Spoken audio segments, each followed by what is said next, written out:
Olá pessoal, como eu disse no final do outro vídeo, eu iria abordar o assunto do livro Philip Hallowell, A Mão Livre. Então é isso que eu vou fazer nesse vídeo, tá? Abordar um pouquinho. Ele vai tratar sobre os fundamentos do desenho, principalmente, mas ele tem uma introdução, que é um texto bem interessante, que vai explorar sobre a maneira de trabalhar o desenho no dia a dia.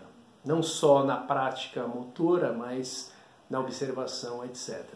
Então ele começa o livro fazendo uma pergunta bem óbvia, que é: o que é o desenho? É um livro sobre desenho, então tem que ter uma resposta, né, inicial.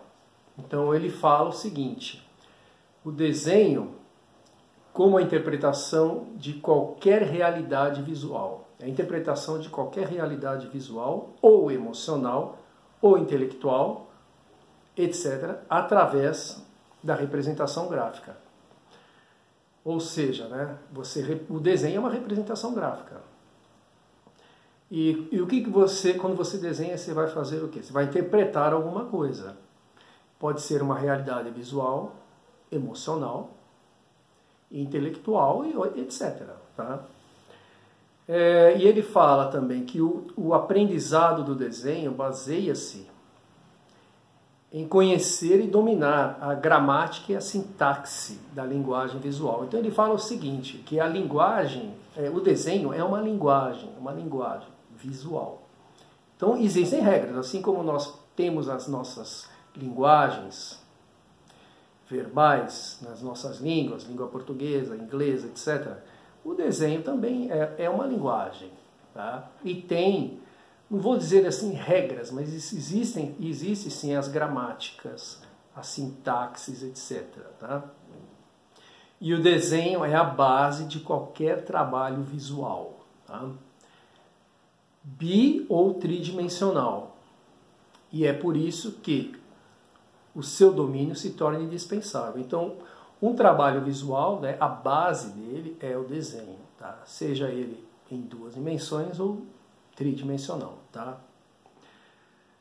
E através do estudo do desenho, o aluno primeiro conhece esses elementos para depois dominá-los. Tá? Então é importante ele conhecer primeiro os elementos para depois tentar dominá-los de uma forma motora.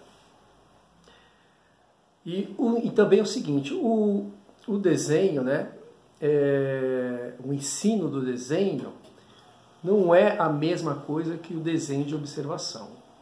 O desenho de observação é um aspecto do desenho, né, do estudo do desenho, mas não é o único. Tá? E a linguagem gráfica, né, a linguagem gráfica, as regras da linguagem gráfica. O desenho de observação é uma linguagem gráfica e é, sobretudo, um meio para se adquirir o domínio sobre os fundamentos do desenho. Tá? Sobre, por exemplo, a percepção visual, o espaço no qual se desenvolve uma obra de arte, seja ela bi ou tridimensional, e leva-nos a conhecer todos os elementos que compõem a linguagem gráfica. É um meio para se conhecer a linguagem da arte visual, através de uma investigação da realidade plástica à nossa volta, para que cada um conheça a sua própria maneira de lidar com esta linguagem. Então, o estudo do desenho de observação é um meio para quê? Para se conhecer a linguagem da arte visual. A arte visual tem as suas linguagens, tá? E o desenho de observação é um meio para entender essas linguagens. Como que a gente faz isso? Através de uma investigação da realidade plástica à nossa volta. Então a gente começa a conhecer esta realidade. Tá? Por quê? Para quê? Para que cada um conheça a sua própria maneira de lidar com essa linguagem. Então a gente tem que buscar a nossa própria interpretação. Tá?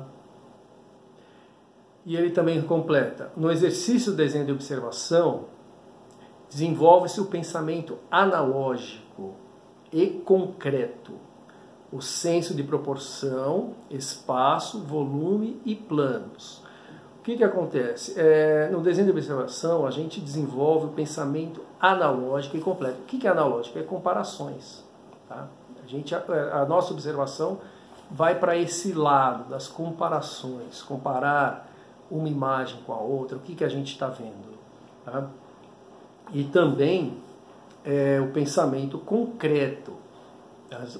Vamos dizer assim, quando nós olhamos alguma coisa, a gente cria um simbolismo daquilo, tá? A gente não capta todos os detalhes, mas quando você vai desenhar de observação, você precisa captar os detalhes. E isso se desenvolve um pensamento concreto, que é o pensamento real, aquilo realmente que você está vendo, tá? A sensibilidade e a intuição são aguçadas, enquanto se passa a apreciar melhor os outros elementos da linguagem gráfica. Então, também o que acontece? A nossa sensibilidade, a nossa intuição são aguçadas, são melhoradas. Tá?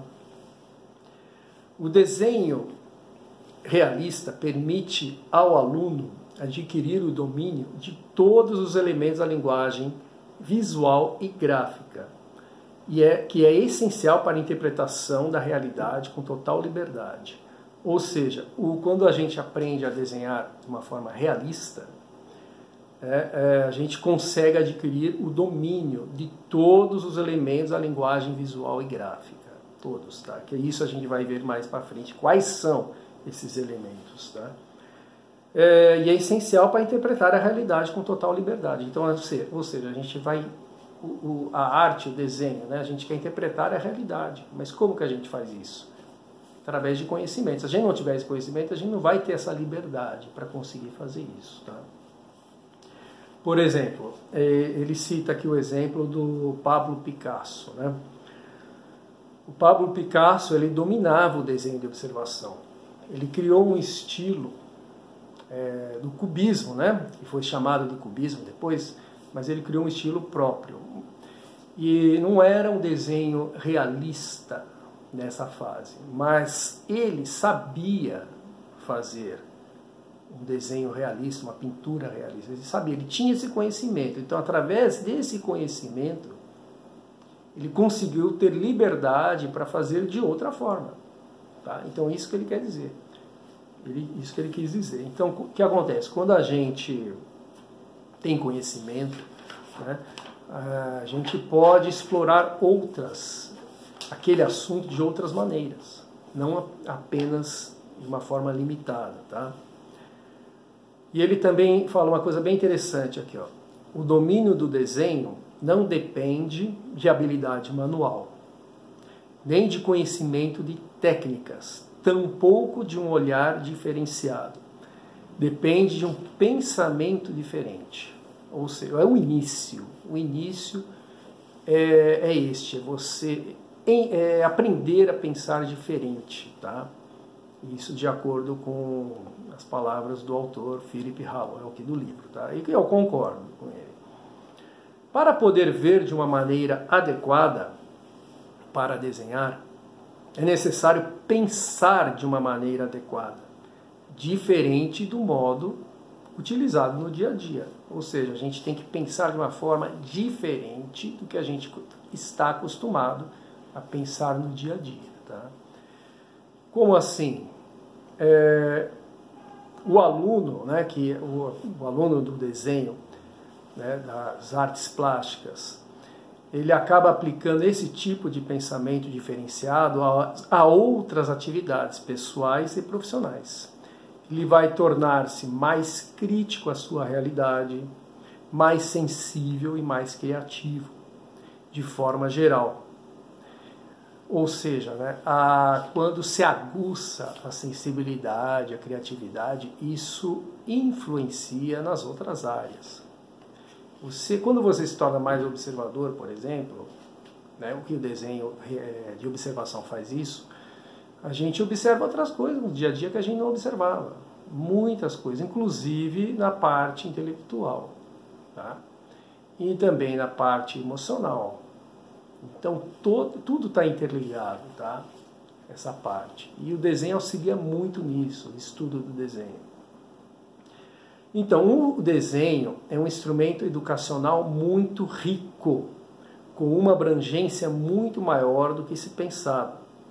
A expressão artística e o aprendizado do desenho são um meio para as pessoas enriquecerem-se intelectual, emocional, espiritual e criativamente, tá? Porque tudo isso coloca a materialização do produto artístico em segundo plano, pelo menos no início dos estudos. Então é o seguinte, como assim, tudo que a gente faz, né, a gente busca um resultado final, tudo, né? Mas às vezes nas artes, o mais importante não é o resultado final, é sim aquele processo. Então você está desenhando, está aprendendo a desenhar. Esse processo de aprender, de desenvolver a sua criatividade, a sensibilidade, observação, etc., é mais interessante do que propriamente o resultado final, né? Por isso que geralmente os artistas, quando eles acabam uma obra, eles dão valor para aquilo ali, mas o mais importante para eles é como ele chegou naquela obra final, tá certo?